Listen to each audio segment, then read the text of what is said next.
तो आज हम सीखेंगे कि प्रतिबिंब अवतल दर्पण में कैसे बनाते हैं। तो अवतल दर्पण में प्रतिबिंब बनाने के लिए पहले मैं कुछ सारणी बना रहा हूँ, उसको नोट कर लीजिए। फिर उसके बाद से हम अवतल दर्पण में प्रतिबिंब बनाएंगे, क्योंकि ये सारणी अवतल दर्पण में प्रतिबिंब बनाने के लिए बहुत ही नेसेसरी होती है। तो चलिए पहले हम इस सारणी को बना लेते हैं। तो जब वस्तु की स्थिति, प्रतिबिंब की स्थिति, आकार और प्रकृति, ये सारणी आपके बुक में मिलेगी। तो देखिए मैं यहाँ पे एक बार ये सारणी बना दूं ताकि प्रतिबिंब बनाने में कोई भी दिक्कत ना हो। तो वस्तु की स्थिति, तो पहले हम वस्तु की स्थिति किस पे लेते हैं, अनंत पे लेते हैं। मैं थोड़ा फिगर के माध्यम से समझाते चलूंगा। ये हमारा एक अवतल दर्पण है और हम इसमें वस्तु की स्थिति पहले अनंत पे लेते हैं। फिर उसके बाद से हम यहाँ पे हमारा वक्रता केंद्र होता है, अनंत और वक्रता केंद्र के बीच लेते हैं, यानी कि इनफाइनाइट और सी के बीच वक्रता केंद्र को सी से। फिर वक्रता केंद्र पे लेते हैं और यहाँ पे हमारा फोकस होता है। फिर हम वक्रता केंद्र पे सी पे लेते हैं। फिर उसके बाद से वक्रता केंद्र व फोकस के बीच लेते हैं, सी व एफ के बीच लेते हैं। फिर अपने फोकस पे लेते हैं और अंततः हम प्रतिबिंब को एफ व पी के बीच लेते हैं, जो कि हमारा ध्रुव होता है, वो यहाँ पे स्थित होता है।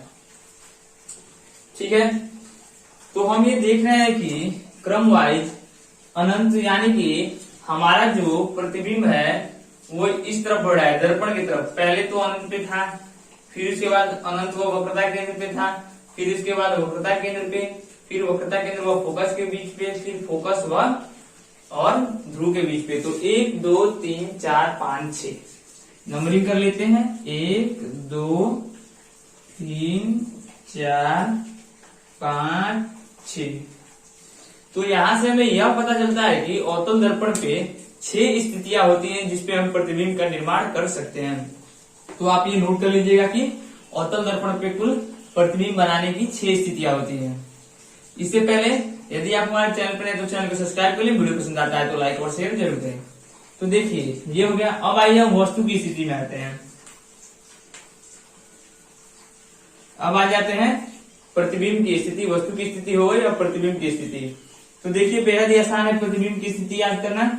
अब आप क्या करिए, इसको 6वें को छोड़ दीजिए, ये काफी इंपॉर्टेंट होता है, जो कि अलग टाइप का होता है, और ये 5वें एक टाइप के होते हैं। तो इसको छोड़िए। अब आइए इसमें देखें हम।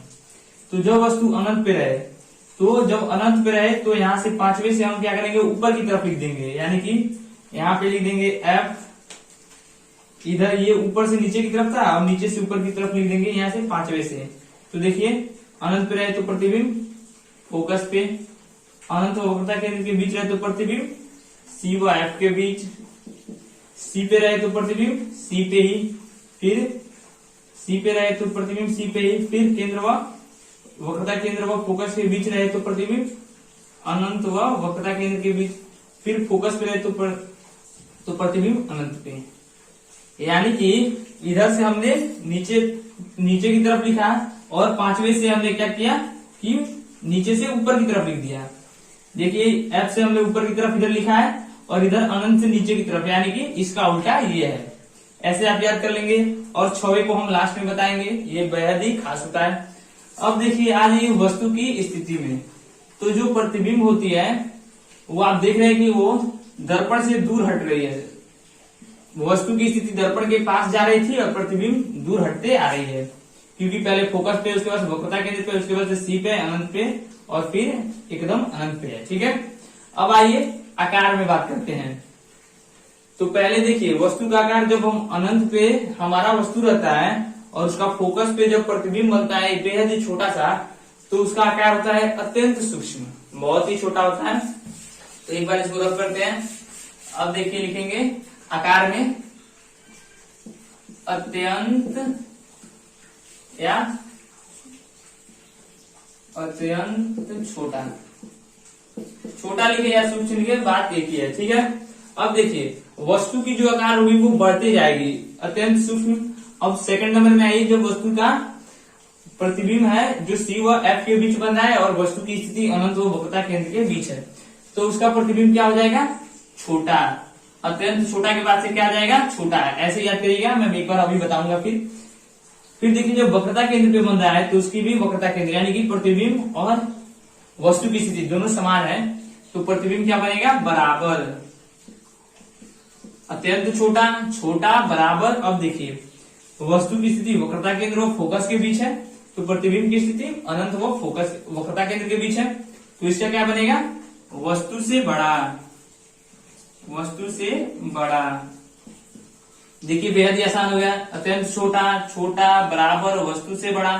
फिर आ जाइए पांचवी स्थिति में, वक्रता केंद्र पे है तो प्रतिबिंब अनंत पे बन रही है, यानी कि वस्तु से बहुत बड़ी बनेगी। जब अनंत पे बनेगी तो ये हो जाएगा वस्तु से बहुत बड़ा या वस्तु से बहुत बड़ा या अत्यंत बड़ा। और 6वें कंडीशन के बारे में हम अंत में बात करेंगे। तो ये हो गई, देखिए कितना आसान है, अत्यंत छोटा, फिर छोटा, फिर बराबर, फिर वस्तु के बराबर, फिर वस्तु से बहुत बड़ा। फिर आ जाइए अब प्रकृति पे बात करते हैं। तो हमने पढ़ रखा है कि अवतल दर्पण पे जब भी प्रतिबिंब बनते हैं, ये हमारा जो अवतल दर्पण है इस पे जब भी प्रतिबिंब बनेगा वास्तविक व उल्टा बनेगा, लेकिन ये छठे कंडीशन को छोड़ के। तो एक बार यहाँ पे उसको भी बता दें, इसको मिटा के। अब आइए हम आते हैं अपने आकार के बारे में बात कर लेते हैं। तो देखिए हमारा आकार, तो जो भी पांचों स्थितियां हमने यहाँ पे की है और प्रतिबिंब की स्थिति है वो सभी बनेगी वास्तविक और उल्टा। तो सभी में लिख देंगे वास्तविक, वास्तविक कमा उल्टा। ये पांचों के लिए एक ही होगा, वास्तविक उल्टा, वास्तविक उल्टा। अब आ जाइए हमारे 6वें स्थिति में, जो कि है वक्रता केंद्र जो कि है फोकस व ध्रुव के बीच स्थित वस्तु है और उसका प्रतिबिंब हमें बनाना है। तो इसके लिए तो जब वस्तु फोकस और ध्रुव के बीच हो तो उसका प्रतिबिंब क्या बनता है, दर्पण के पीछे बनता है। इसको याद रखिएगा, दर्पण के पीछे। ये एग्जाम में भी पूछ सकता है आपके बोर्ड एग्जाम में, क्योंकि ये जो स्थिति होती है वो सबसे अलग होती है, इसलिए इसे बोर्ड एग्जाम में पूछना हो सकता है, तो पूछ सकता है। तो देखिए अब आ जाइए, तो दर्पण के पीछे, फिर दर्पण के पीछे बनती है तो कैसी बनती है, वस्तु से बड़ा, वस्तु से अत्यंत बड़ा नहीं, सिर्फ वस्तु से बड़ा, से बड़ा। अभी हम जब प्रतिबिंब का निर्माण करेंगे तो आप एकदम लाइन बाय लाइन सबको सीखते जाएंगे, इसलिए मैं कह रहा हूं कि वीडियो को अंत तक देखें, ताकि यदि आपको इससे पहले प्रतिबिंब बनाना ना भी आता हो तो आप इसी एक ही वीडियो में सीखेंगे। फिर देखिए, अब देखिए इसका आकार, तो दर्पण के पीछे यानी कि सीधा बनेगा, वस्तु से बड़ा। और जब सीधा बनता है तो ये एक ही स्थिति ऐसी होती है जिसमें प्रतिबिंब आभासी, आभासी लिखे या काल्पनिक, आभासी कमा सीधा, आभासी को हम काल्पनिक भी कहते हैं। तो देखिए ये हमारे कुछ प्रतिबिंब और उसकी स्थितियां तथा उनकी प्रकृति और आकार के बारे में कुछ सारणी है। तो इसको याद कर लीजिए फटाक से, या तो वीडियो रोक के याद कर लीजिए या चलते समय इसको याद कर लीजिए। अब आइए हम अपने प्रतिबिंब का निर्माण करेंगे। तो इसको मैं सिर्फ इसको मिटाता हूं, आप याद रखिएगा 1 से 5 तक की सभी प्रतिबिंब वास्तविक और उल्टी होती हैं। इसको याद रख लीजिएगा, मैंने जिस तरह बताया बेहद ही आसान तरीके से मैंने अब समझा दिया है, अब आप याद रख लीजिए। एक बार और बताता हूं, ये देखिए अनंत से फोकस तक, 5वीं स्थिति तक और 6ठी स्थिति की तो अलग है, इसे अलग से याद करना पड़ेगा। फिर फोकस से जाके ऊपर की तरफ यहां से लिख दिए तो हमारा प्रतिबिंब का स्थान हो गया। फिर अत्यंत छोटा, छोटा, बराबर, वस्तु से बड़ा, वस्तु से बहुत बड़ा, और 6ठी स्थिति हमारी अलग है। फिर देखिए आकार, वास्तविक उल्टा, वास्तविक उल्टा, वास्तविक उल्टा, वास्तविक उल्टा, इसकी प्रकृति हो गई ये सारी। और 6ठी में देख लीजिए दर्पण के पीछे, वस्तु से बड़ा, आभासी व सीधा। 6ठी को आप याद कर लीजिएगा। आइए सिर्फ इसको मिटाते हैं और अब यहीं पे देखते हैं हम प्रतिबिंब की संरचना की, प्रतिबिंब कैसे बनाते हैं।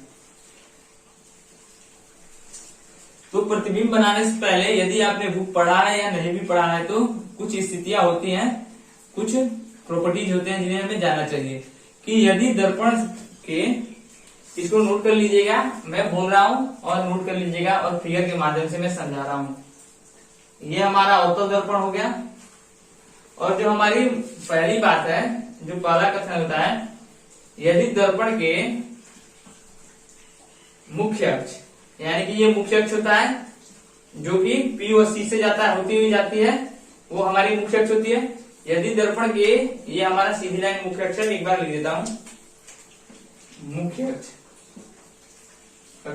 यदि आप जो भी वीडियो देख रहे हैं उससे पहले कोई भी वीडियो देखे, उससे पहले एक बार बुक को थोड़ा रीडिंग दे दे ताकि हमें समझने में थोड़ी सहूलियत हो। तो देखिए, यदि मुख्य अक्ष के किरणें समांतर आती हैं तो वो परावर्तन के बाद फोकस यानी कि हमारे F से होके जाती हैं। ये हमारी पहला बात हो गया, दर्पण बनाने के लिए हमारा पहला बात। अब आइए दूसरे पे, तो लिख लीजिएगा इसको ऐसे, अवतल दर्पण के मुख्य अक्ष के समांतर आने वाली किरणें अवतल दर्पण से परावर्तन के बाद फोकस से होती हुई जाती हैं, पहली बात। अब आइए हम अपनी दूसरी बात पे चलते हैं।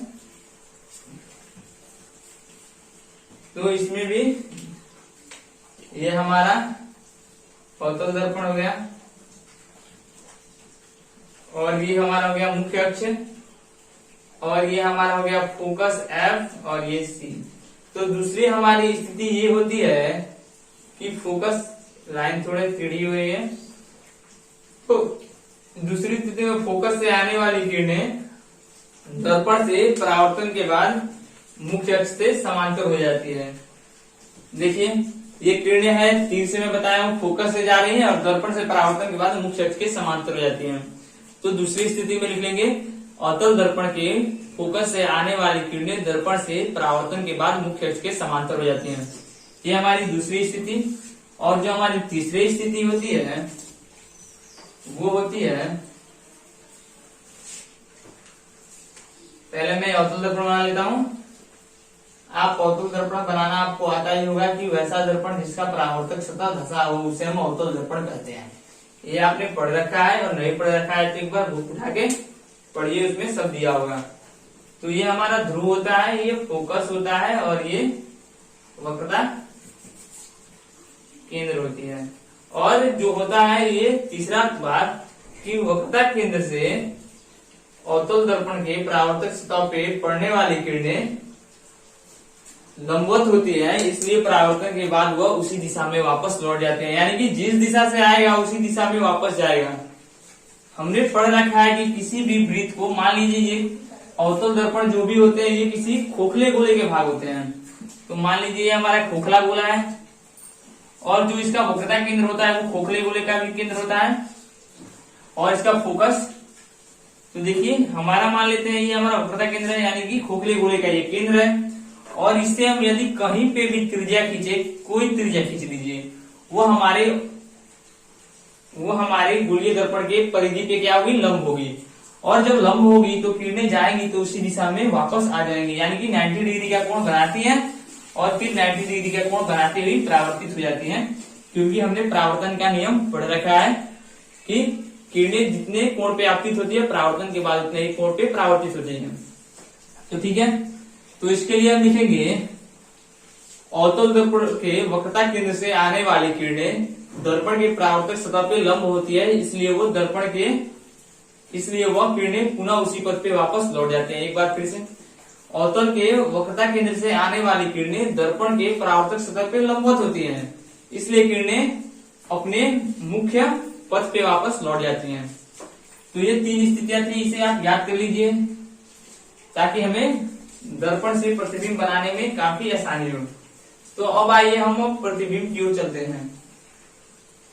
तो देखिए, पहली स्थिति है अनंत पे वस्तु है, प्रतिबिंब फोकस पे बन रही है और अत्यंत छोटा बन रही है। और प्राकृतिक तो हम तो जानते हैं प्रकृति होती है, वास्तविक व उल्टा। तो पहले हम अपने अवतल दर्पण का निर्माण कर लेते हैं। आप अवतल दर्पण बनाना अच्छे से सीख लीजिएगा, प्रैक्टिस कर लीजिएगा। देखिए ये हमारा अवतल दर्पण हो गया। अब यहाँ पे एक हम वक्रता केंद्र लेंगे, फोकस लेंगे और ध्रुव लेंगे। तो हमारे ये ध्रुव ले लिए P, ठीक है। अब देखिए ये हमारा ध्रुव P हो गया। अब जो हमारा जो ध्रुव होता है वो दर्पण के बीचों बीच होता है, यानी इधर का भाग बराबर, इधर का भाग बराबर, दोनों तरफ का भाग बराबर होता है। क्योंकि हमने पढ़ रखा है कि ध्रुव की परिभाषा कि दर्पण के मध्य बिंदु को दर्पण का ध्रुव कहते हैं। तो दर्पण के मध्य बिंदु से ही तो ये वक्रता केंद्र जाती है, मुख्य अक्ष जाती है, इसलिए ये दर्पण के दो बराबर भागों में बांटती है। तो देखिए वस्तु को जब हम अनंत पे लेंगे तो हम जानते हैं कि वस्तु अनंत से रखी वस्तु से आने वाली किरणें समांतर होती हैं।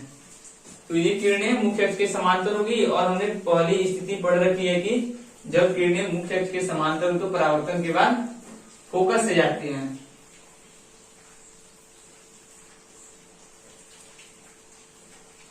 तो ये हमारी किरणें परावर्तन के बाद कहां से जा रही है, फोकस से जा रही है।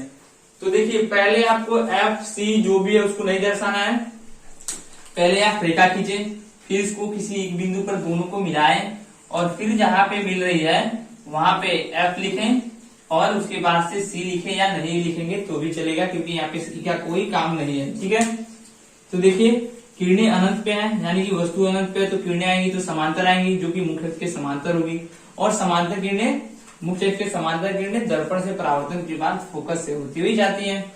तो मैंने यहाँ पे दो किरणें समांतर लिया और उसको परावर्तित किया, तो वो फोकस से होकर जा रही है। ठीक है, और फोकस से होकर जा रही है तो देखिए प्रतिबिंब का आकार कितना है, वस्तु से अत्यंत छोटा है, क्योंकि जब वस्तु अनंत पे है तो वो बेहद ही बड़ा होगा, बहुत ही बड़ा होगा, और जो देखिए जो हमारे यहाँ पे फोकस पे प्रतिबिंब बना है वो बेहद ही छोटा सा बन रहा है, तो उसको कह सकते हैं अत्यंत छोटा है।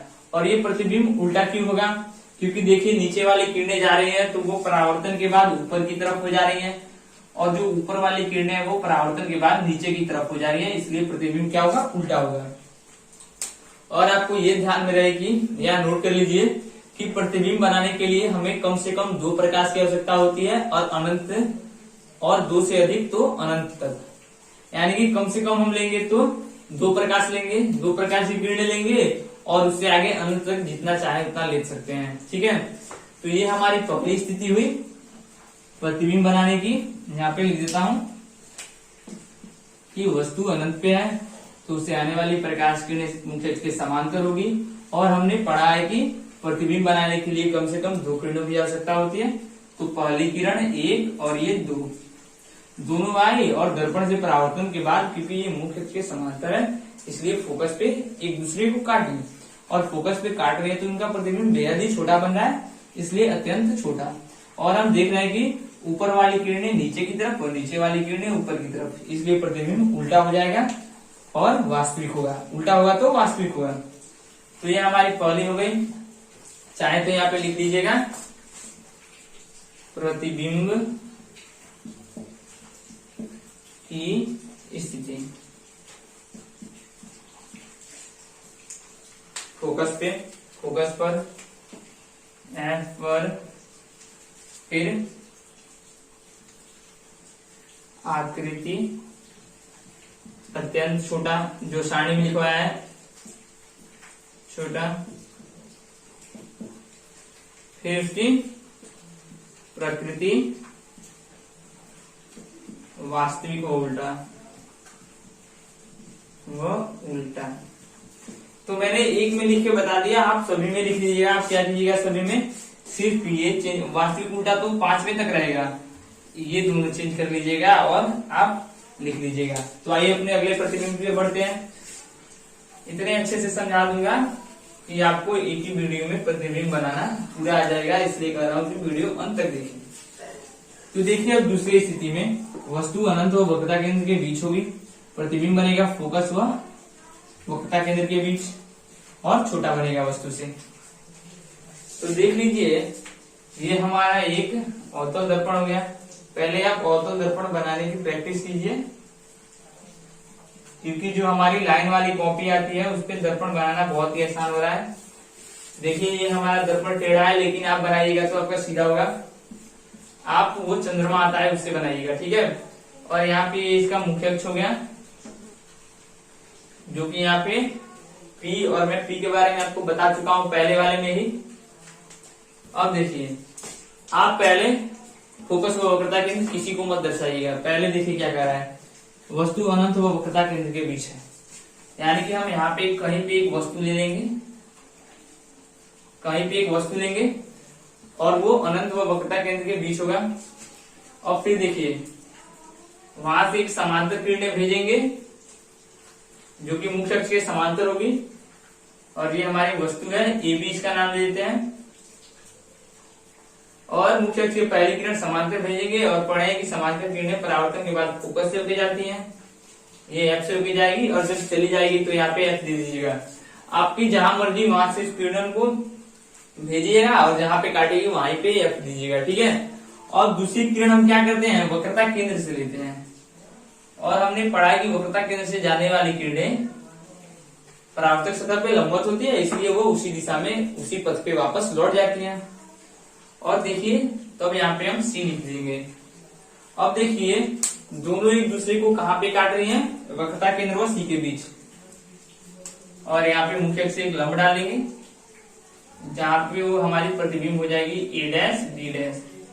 और आप रेखाओं को दर्शा दीजिएगा, यानी कि किरण आरेख को दर्शा दीजिएगा कि कौन कहां से कहां जा रही है। तो इस प्रकार देखिए हमारा प्रतिबिंब अनंत व वक्रता केंद्र के बीच था, सी व एफ के बीच उसका प्रतिबिंब बना और वस्तु से छोटा बना। देख लीजिए वस्तु से छोटा बन रहा है। तो मैंने पहले में यहाँ पे नीचे जैसे लिखवाया, प्रतिबिंब की स्थिति सी व एफ के बीच, प्रकृति वास्तविक व उल्टा और आकार वस्तु से छोटा, ठीक है। आइए हम अपने तीसरे स्थिति के बारे में बात करते हैं। आप घर पे इसको प्रैक्टिस कीजिएगा या वीडियो को देखते समय ही प्रैक्टिस कीजिए ताकि बहुत ही अच्छा रहे। फिर देखिए हम एक और अवतल दर्पण बनाएंगे। ये हमारा एक और अवतल दर्पण हो गया और यहाँ पे एक मुख्य अक्ष खींच लेंगे और ये पी है।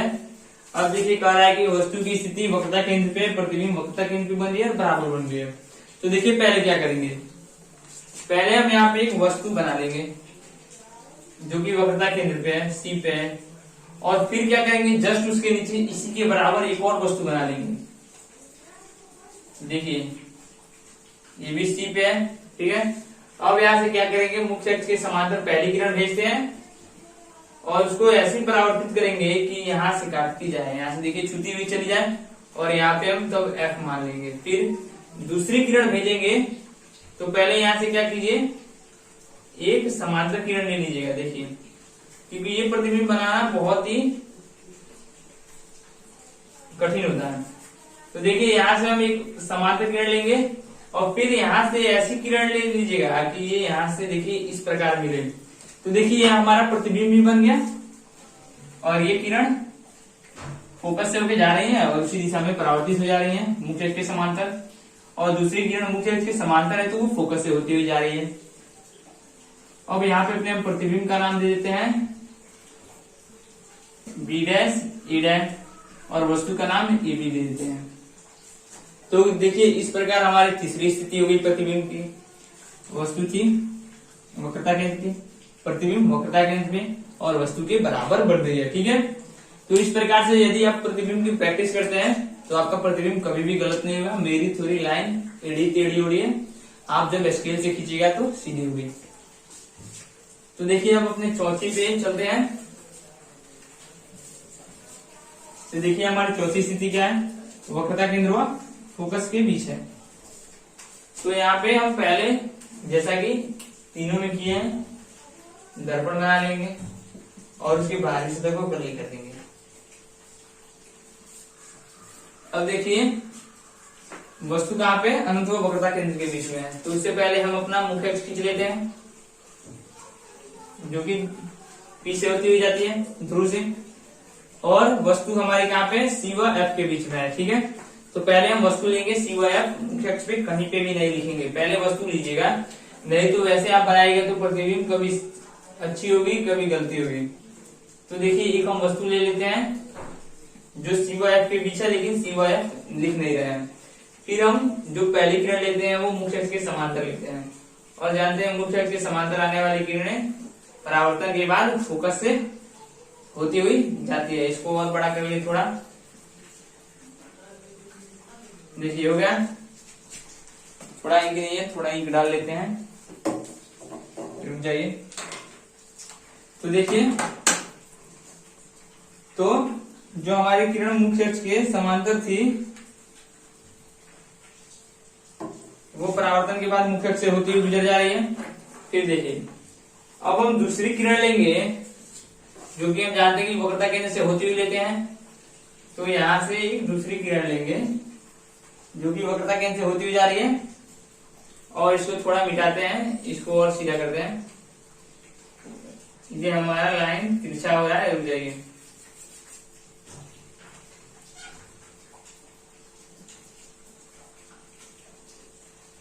तो ये किरणें लिए फोकस से एफ से, और वस्तु हमारी वक्रता केंद्र और सी के बीच है। तो अब हम क्या करेंगे, जो दूसरी किरण लेंगे वो इस प्रकार से लेंगे, इसको और बढ़ाते हैं और दर्पण को थोड़ा और बड़ा करते हैं कि वह जाके वक्रता केंद्र को अनंत के बीच काटे। इसको हटाते हैं और ये यहाँ पे काट रही है, और हमारा प्रतिबिंब वक्रता केंद्र को अनंत के बीच बन रहा है। और चूंकि ये वक्रता केंद्र से जा रहा है, इसलिए वो उसी दिशा में वापस लौट आएगा, उसी पथ पे। और ये हमारा अब यहाँ पे सी दर्शा देंगे, और मान लेते हैं ए भी हमारा वस्तु है, और जिसका प्रतिबिंब ए डैश बी डैश बन रहा है। तो इस प्रकार ये हमारी चौथी स्थिति हुई कि वस्तु सी व एफ के बीच है। फिर उसका जो प्रतिबिंब है सी व एफ के बीच है, उसका प्रतिबिंब है अनंत व सी के बीच। तो सी है, इधर अनंत है, उसके बीच बन गया। और जो प्रतिबिंब होगा वो वस्तु से बड़ा होगा, जो कि मैंने यहाँ पे लिखा था वो आप लिख लीजिएगा। तो लिखिएगा प्रतिबिंब की स्थिति सी व अनंत के बीच, यानी कि सी व इनफाइनाइट के बीच। फिर उसकी प्रकृति, तो प्रकृति क्या है, वास्तविक है और उल्टी है, और जो उसकी आकार है वो वस्तु से बड़ी है, जो कि दिख रही है। ठीक है, अब आ जाइए अपनी पांचवी स्थिति में। तो पांचवी स्थिति के लिए भी हमारा यही अवतल दर्पण रहेगा। एक बार मिटाते हैं इसको भी। अब देखिए एक और अवतल दर्पण बनाएंगे,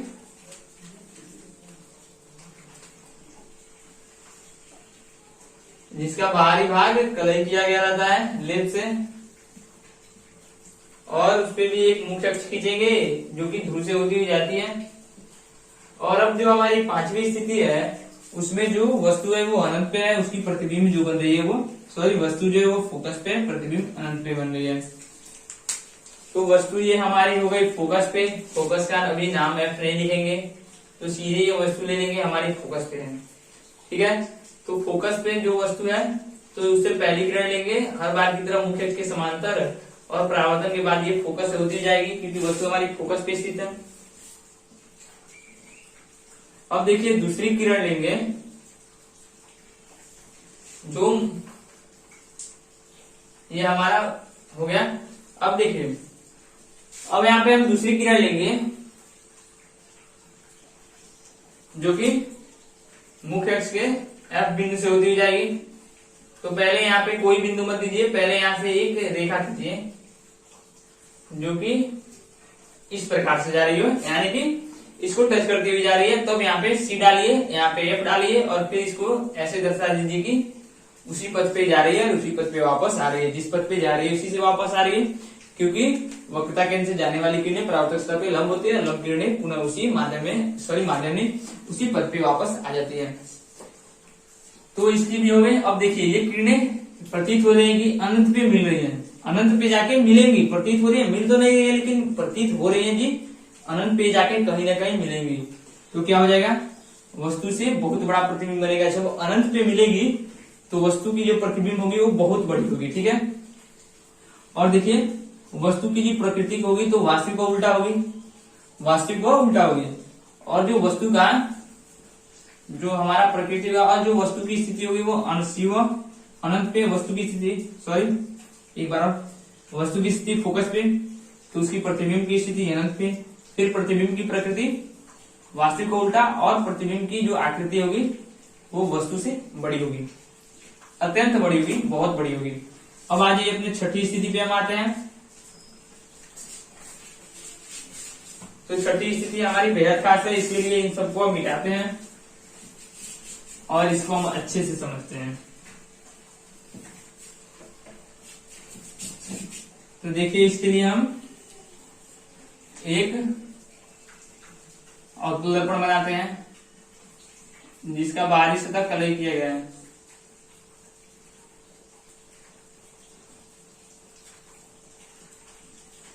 अब यहाँ पे एक मुख्य अक्ष खींचते हैं जो कि ध्रुव से होती हुई जाती है।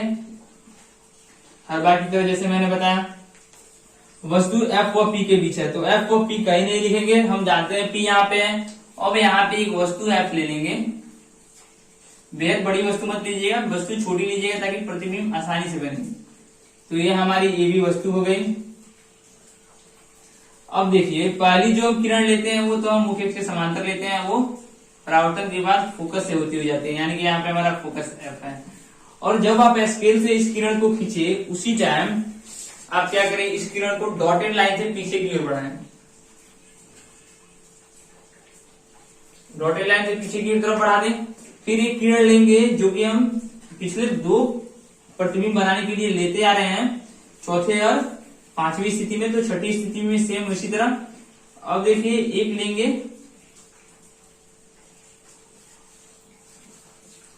लाइन थोड़ी तिरछी हो रही है,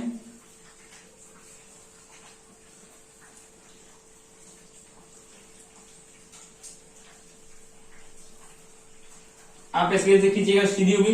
इस प्रकार से देखिए ये आगे की तरफ फैलती हुई, यानी कि इस तरफ से फैलती हुई है, मिलती हुई तो नहीं है, फैलती हुई है।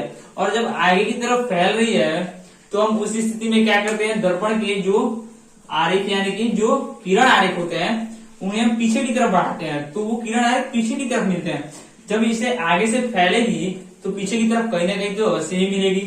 तब जब इस आरेख को हम पीछे की तरफ बढ़ाते हैं तो ये क्या होती है, दर्पण के पीछे जाके इन दोनों किरण, ये दोनों किरणें दर्पण के पीछे किसी बिंदु पे मिलती हैं, और जहां पे मिलती है, और ये मुख्य अक्ष और बड़ा खींचिएगा,